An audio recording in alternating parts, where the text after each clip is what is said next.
Samantala, isang grupo naman ng mga biktima ng pagbaha ang nagkilos protesta sa tapat ng compound ng St. Gerard Constructions. Panawagan nila, panagutin ang mga kontraktor na sangkot sa mga maanumalyang flood control project. Si JM Pineda sa Sentro ng Balita, live! Naomi, bago nga tayo umere ay dumating na dito yung attorney o yung tagapagsalita ng pamilya Diskaya na si Attorney Cornelio Samaniego at kinumpirma nga niya na magkakaso ang pamilya Diskaya laban dito sa mga organizer ng mga grupo na nagprotesta kaninang umaga dito sa harapan ng kanilang tanggapan kung saan itong gate na ito na sa aking gilid ay pinagbabato nila ng putik at ngayon nga ay re-reviewin daw nila yung mga CCTV na meron dito sa kanilang building para makita kung sino yung mga nagbabato ng mga putik sa kanilang gate. Ito ang sigaw ng iba't ibang grupo na nagkilos protesta sa tapat ng compound ng St. Gerard Construction na pagmamay-ari ng pamilya Diskaya. Ang mga militanteng grupo ay biktima umano ng pagbahang nangyari sa Pilipinas. Sabay-sabay nilang kinalampag ang gate ng gusali kasabay ng pagsigaw ng magnanakaw.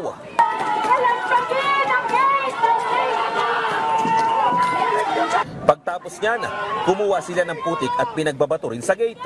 Tinatadri ng grupo ng spray paint ang gusali at isinulat sa mismong logo ng kumpanya ang salitang kurap at kurakot. Panawagan nila na dapat ikulong at managot ang mga kontraktor na sangkot sa mga maanumalyang flood control project gaya na lamang ng pamilyang Diskaya. Galit umano sila dahil nilustay lang ng mga Diskaya at iba pang kurakot na opisyal ang pera na dapat taong bayan ang nakikinabang. Gusto natin ipakita doon yung mismong galit natin sa kanila na tayo, habang tayo ay nilulubog sa baha at putik, sila lumulubog naman sila sa pera na ninakaw nila sa mamamayan.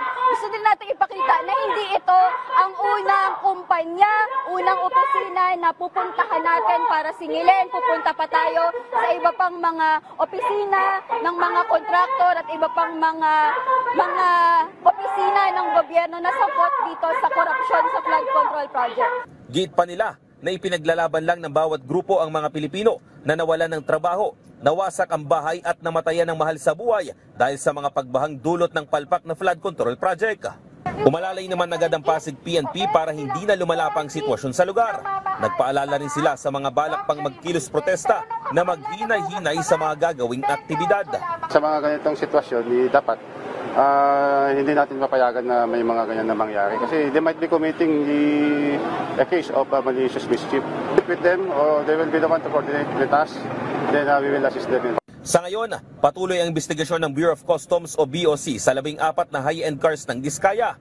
Base sa inisyal na impormasyon, 8 dito ang walang entry record mula sa Customs. Pero nilinaw ni BOC Commissioner Ariel Nepomuceno na dapat pa itong beripikahin. We're in the process of finalizing the information. Nasa gitna pa lang at nagsisimula pa lang investigation. So, too early to really conclude. Kasi ayon pa kay Nepomuceno, posibleng sa susunod na 2 linggo ay may pinal ng resulta ang investigasyon nila sa mga luxury cars ng Diskaya. Sabi naman ng Highway Patrol Group, natapos na nila ang inspeksyon sa 8 high-end cars ng Diskaya. Malinis at walang record umano ang mga ito.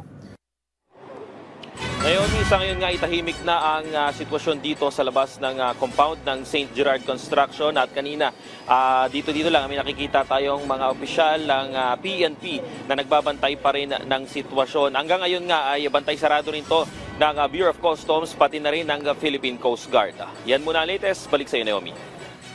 Maraming salamat, JM Pineda.